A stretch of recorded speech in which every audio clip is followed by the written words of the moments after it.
नमस्कार। आज हम भारत की उन जीवन रेखाओं की बात करेंगे जो पहाड़ों से निकलकर मैदानों तक जिंदगी पहुंचाती हैं, यानी हमारी नदियां। ये सिर्फ पानी का सफर नहीं है, ये भारत की कहानी का, हमारे भूगोल का सफर है। तो चलिए एक बहुत ही बुनियादी सवाल से शुरू करते हैं। कभी सोचा है पानी हमेशा एक ही दिशा में क्यों बहता है? देखिए, इसका सीधा सा जवाब तो है स्लोप और ग्रेविटी। लेकिन ये एक छोटा सा नियम कैसे पूरे भारत के भूगोल को आकार देता है और हमारी नदियों का रास्ता तय करता है, ये कहानी वाकई में बहुत दिलचस्प है। ठीक है, तो इसे समझने के लिए जो सबसे जरूरी शब्द है वो है ड्रेनेज सिस्टम। अब ये कोई कॉम्प्लिकेटेड चीज नहीं है, ये बस उन सभी चैनल्स या रास्तों का एक नेटवर्क है जिनसे पानी बहकर जाता है। सोचिए, अगर ये नदियां और नाले ना होते तो हर बारिश में क्या होता। तो चलिए पानी के इस सफर को थोड़ा और गहराई से समझते हैं। भारत की बड़ी बड़ी नदियों जैसे गंगा या गोदावरी, उनको समझने से पहले कुछ बेसिक टर्म्स को समझना बहुत जरूरी है। ये इस पूरे सिस्टम की फाउंडेशन है। मतलब एक नदी अपना पानी कहाँ से लाती है और कहाँ ले जाती है। अच्छा, अब आगे बढ़ने से पहले ये कुछ जरूरी टर्म्स हैं, इन्हें समझ लेते हैं। ड्रेनेज का मतलब तो हम समझ गए, पानी का बहाव। अब आता है कैचमेंट एरिया। ये वो इलाका है जहां से बारिश का सारा पानी बहकर एक नदी में इकट्ठा होता है। इसे ऐसे समझे जैसे एक बड़े से कटोरे में पानी जमा हो रहा हो। इसी से मिलता जुलता है ड्रेनेज बेसिन। ये वो पूरा एरिया है जिसे एक मेन नदी और उसकी सारी सहायक नदियां सींचती हैं। और आखिर में वाटरशेड या वाटर डिवाइड। ये वो ऊंची जमीन या पहाड़ है जो दो नदी घाटियों को अलग करता है। जैसे घर की छत का ढलान पानी को दो अलग अलग दिशाओं में भेजता है, बस वही काम ये करता है। अब एक और दिलचस्प बात, नदियां जमीन पर ऐसे ही रैंडमली नहीं बहती। जमीन कैसी है, चट्टानें कैसी हैं, ढलान किधर है, इन सब के आधार पर वो खास पैटर्न्स या डिजाइन्स बनाती हैं। चलिए देखते हैं ये पैटर्न्स कैसे दिखते हैं। सबसे कॉमन पैटर्न है डेंड्रिटिक पैटर्न। इसका नाम डेंड्रॉन से आया है, जिसका मतलब होता है पेड़। और आप देख सकते हैं क्यों।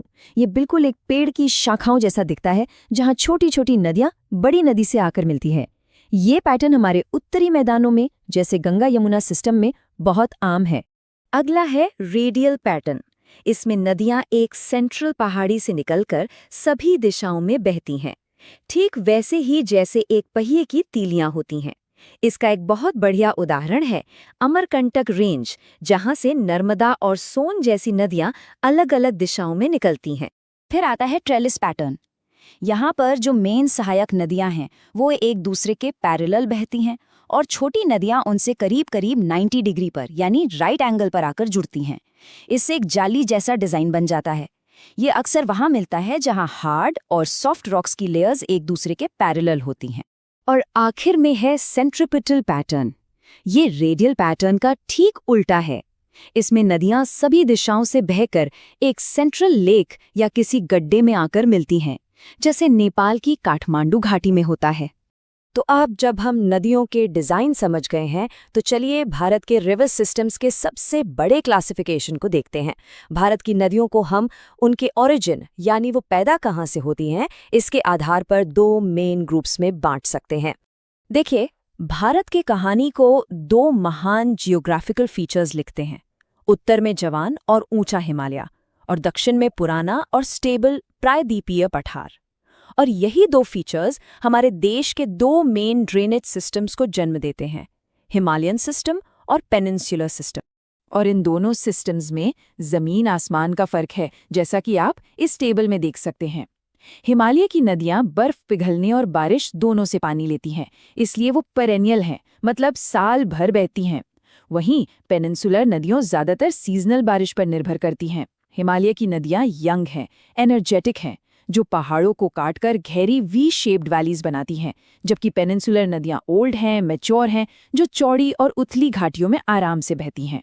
तो अब जब हमने दोनों में फर्क समझ लिया है, तो चलिए हिमालय की शानदार कहानी में थोड़ा और उतरते हैं। इनकी कहानी सिर्फ पानी के बहाव की नहीं, बल्कि लाखों सालों के जियोलॉजिकल हिस्ट्री की है। इस स्लाइड पर एक बहुत ही फैसिनेटिंग थियरी है। जियोलॉजिस्ट का मानना है कि लाखों साल पहले एक अकेली बहुत बड़ी नदी थी जिसे इंडो ब्रह्मा कहते थे। ये असम से लेकर पंजाब तक बहती थी। लेकिन फिर प्लिस्टोसीन युग में जब पृथ्वी पर बड़े जियोलॉजिकल चेंजेस हो रहे थे, पश्चिमी हिमालय में जबरदस्त अपलिफ्टमेंट हुआ। जमीन ऊपर उठी, एक वाटर डिवाइड बन गया और इस एक महान नदी के 3 टुकड़े हो गए। और वो 3 टुकड़े कौन से हैं? आज के इंडस सिस्टम, गंगा सिस्टम और ब्रह्मपुत्र सिस्टम। तो इस तरह से एक पुरानी विशाल नदी के टूटने से आज की इन 3 महान नदी प्रणालियों का जन्म हुआ। इनमें से हमारे लिए सबसे महत्वपूर्ण है गंगा। इसकी कुल लंबाई है 2525 किलोमीटर। ये सिर्फ एक नंबर नहीं है, ये भारत के दिल से बहने वाली एक कल्चरल और स्पिरिचुअल लाइफलाइन की लंबाई है। गंगा का सफर भी किसी एडवेंचर स्टोरी से कम नहीं। ये गंगोत्री ग्लेशियर से भागीरथी के नाम से एक पतली धारा बनकर निकलती है। देवप्रयाग में जब ये अपनी बहन अलकनंदा से मिलती है, तब ये बनती है गंगा और हरिद्वार में मैदानों में उतरती है। रास्ते में यमुना, घाघरा, गंडक, सोन जैसी कई बड़ी सहायक नदियां यानी ट्रिब्यूटरीज इसमें आकर मिलती हैं और ये भारत के करीब 8.6 लाख स्क्वायर किलोमीटर के विशाल इलाके को जीवन देती है। यहाँ इन 2 तस्वीरों में फर्क एकदम साफ दिखता है।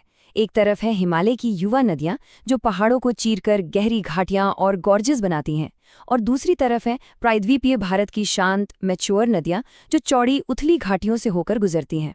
चलिए अब अपनी यात्रा को दक्षिण की ओर ले चलते हैं, पेनिनसुला प्लाटो की पुरानी और स्थिर नदियों की तरफ। ये नदियां हिमालय की नदियों से बिल्कुल अलग कहानी सुनाती है। ये एक बहुत ही इम्पॉर्टेंट पॉइंट है कि peninsular drainage system Himalayan system से कहीं ज्यादा पुराना है। ये नदियां लाखों सालों से एक ही रास्ते पर बह रही हैं, इसलिए इनका कोर्स एकदम फिक्स्ड है। इनमें कोसी नदी की तरह सांप जैसे घुमावदार मोड़ या मिएंडर्स नहीं मिलते। यहाँ की ज्यादातर बड़ी नदियां जैसे महानदी, गोदावरी, जिसे दक्षिण गंगा भी कहते हैं, कृष्णा और कावेरी, ये सब पश्चिम से पूरब की ओर बहकर बंगाल की खाड़ी में गिरती हैं। लेकिन इसके 2 बड़े एक्सेप्शंस हैं, नर्मदा और तापी। ये नदियां पूरब से पश्चिम की ओर बहती हैं और ऐसा इसलिए है क्योंकि ये रिफ्ट वैलीज यानी जमीन में बनी गहरी दरारों से होकर गुजरती हैं, जो कि एक यूनिक ज्योग्राफिकल फीचर है।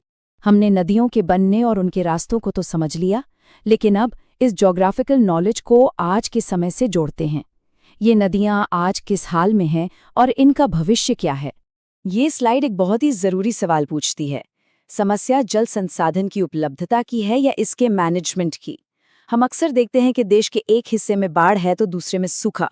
तो क्या सच में हमारे पास पानी की कमी है या हम उसे सही समय पर सही जगह पहुंचाने में फेल हो रहे हैं? तो अंत में ये सवाल हम सबके लिए है। हमारी नदियां जो हमारी लाइफलाइंस हैं, उनका एक हेल्दी फ्यूचर हम कैसे एंश्योर कर सकते हैं? ये सिर्फ भूगोल का सवाल नहीं है, ये हमारी कलेक्टिव रिस्पॉन्सिबिलिटी का सवाल भी है और इस पर सोचना बहुत जरूरी है।